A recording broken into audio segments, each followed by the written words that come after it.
Hi everyone, welcome back to my YouTube channel Rekha Prakash ಮನೆ ಊಟ. ಇವತ್ತಿನ ಈ ವಿಡಿಯೋದಲ್ಲಿ ಒಂದು ಹೆಲ್ದಿ ಬ್ರೇಕ್ಫಾಸ್ಟ್ ಮಾಡೋದು ಹೇಗೆ ಅಂತ ತೋರಿಸ್ಕೊಡ್ತೀನಿ. ಯೂಶ್ವಲಿ ನಾವು ಪಲಾವ್ ಮತ್ತು ರೈಸ್ ಬಾತ್ಗಳೆಲ್ಲ ತುಂಬ ವೆರೈಟೀಸಲ್ಲಿ ಮಾಡ್ಕೊಂಡು ತಿಂತಾ ಇರ್ತೀವಿ. ಫಾರ್ ಅ ಚೇಂಜ್ ಇವತ್ತು ನಾನು ನನ್ನ ವಿಡಿಯೋದಲ್ಲಿ ಬೀಟ್ರೂಟ್ ಪಲಾವ್ ಮಾಡೋದು ಹೇಗೆ ಅಂತ ತೋರಿಸ್ಕೊಡ್ತೀನಿ. ಅದರಲ್ಲೂ ಸ್ವಲ್ಪ ಡಿಫ್ರೆಂಟಾಗಿ ಮಾಡಿದ್ದೀನಿ, ನೀವು ಕಂಪ್ಲೀಟಾಗಿ ವಿಡಿಯೋ ನೋಡ್ಕೋಬೋದು.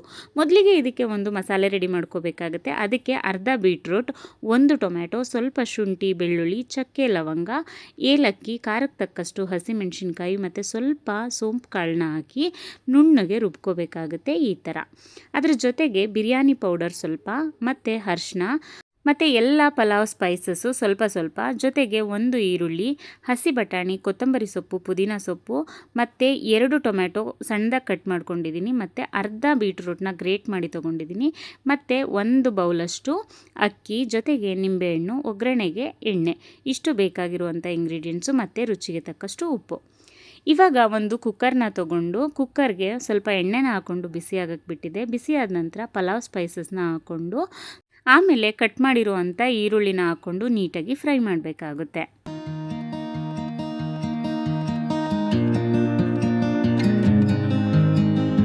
ಈರುಳ್ಳಿ ಕಂಪ್ಲೀಟಾಗಿ ಫ್ರೈ ಆದಮೇಲೆ ಹಸಿ ಬಟಾಣಿನ ಸೇರಿಸಿ ಮತ್ತೆ ಸ್ವಲ್ಪ ಫ್ರೈ ಮಾಡ್ಕೋಬೇಕು.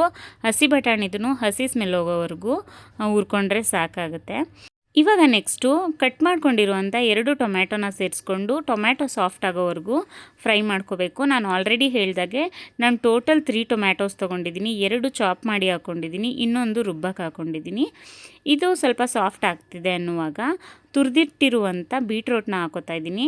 ನಾನು ಇದನ್ನು ಆಲ್ರೆಡಿ ಮೆನ್ಷನ್ ಮಾಡಿರೋ ಥರ 1 ಬೀಟ್ರೋಟ್ ತೊಗೊಂಡಿದ್ದೀನಿ, ಅರ್ಧ ತುರಿದು ಹಾಕ್ಕೊಂಡಿದ್ದೀನಿ ಆ್ಯಂಡ್ ಇನ್ನರ್ಧ ರುಬ್ಬಕ್ಕೆ ಹಾಕ್ಕೊಂಡು ಪೇಸ್ಟ್ ಮಾಡಿದ್ದೀನಿ. ಜಸ್ಟ್ ಬಿಕಾಸ್ ಕಲರ್ ಚೆನ್ನಾಗಿ ಬರಲಿ ಅಂತ ನಾನು ರುಬ್ಬಕ್ಕೂ ಹಾಕ್ಕೊಂಡಿದ್ದೀನಿ.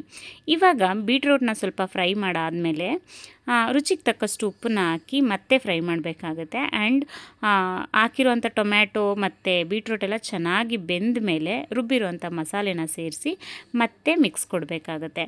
ಆ್ಯಂಡ್ ನಾನು ಆಲ್ರೆಡಿ ಹೇಳ್ದಾಗೆ ಈ ರೆಸಿಪಿನ ನಾನು ಸ್ವಲ್ಪ ಡಿಫ್ರೆಂಟಾಗಿ ಮಾಡಿದ್ದೀನಿ ಅಂತ ಹೇಳಿದೆ ಅಲ್ವಾ.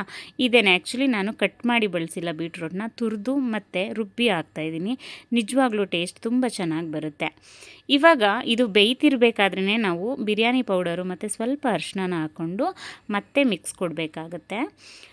ಮಿಕ್ಸ್ ಕೊಟ್ಟು ಇದು ಸ್ವಲ್ಪ ಎಣ್ಣೆ ಬಿಟ್ಕೊಳ್ಳೋಕೆ ಸ್ಟಾರ್ಟ್ ಆಗುತ್ತೆ. ಅಂದರೆ ಅದು ಹಾಕಿರೋಂಥ ಮಸಾಲೆ ಎಲ್ಲ ಫ್ರೈ ಆಯಿತು ಅಂದಮೇಲೆ ತೊಗೊಂಡಂಥ ಅಕ್ಕಿನ ಸೇರಿಸಿ ನೀಟಾಗಿ ಮಿಕ್ಸ್ ಮಾಡ್ಕೋಬೇಕು.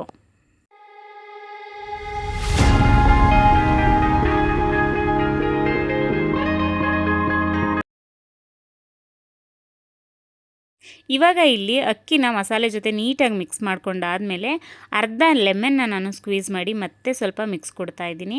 ಇದಾದಮೇಲೆ ನೆಕ್ಸ್ಟು ಕೊತ್ತಂಬರಿ ಸೊಪ್ಪು ಮತ್ತು ಪುದೀನ ಸೊಪ್ಪನ್ನ ಸೇರಿಸಿ ಮತ್ತೆ ಇನ್ನೊಂಚೂರು ಮಿಕ್ಸ್ ಕೊಟ್ಬಿಟ್ಟು ಇದಕ್ಕೆ ಇವಾಗ ಅಳತೆಗೆ ತಕ್ಕಷ್ಟು ಬಿಸಿನೀರನ್ನ ಆ್ಯಡ್ ಮಾಡಬೇಕಾಗುತ್ತೆ.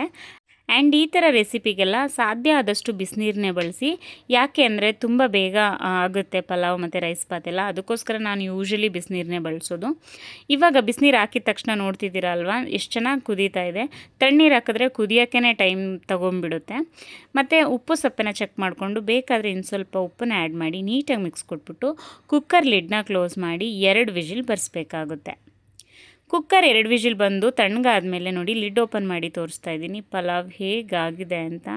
ಯು ಕಾಂಟ್ ಇವನ್ ಬಿಲೀವ್ ಎಷ್ಟು ಟೇಸ್ಟಿಯಾಗಿ ಆಗಿತ್ತು ಅಂತ. ತುಂಬ ಟೇಸ್ಟಿಯಾಗಿತ್ತು ಗೊತ್ತಾ.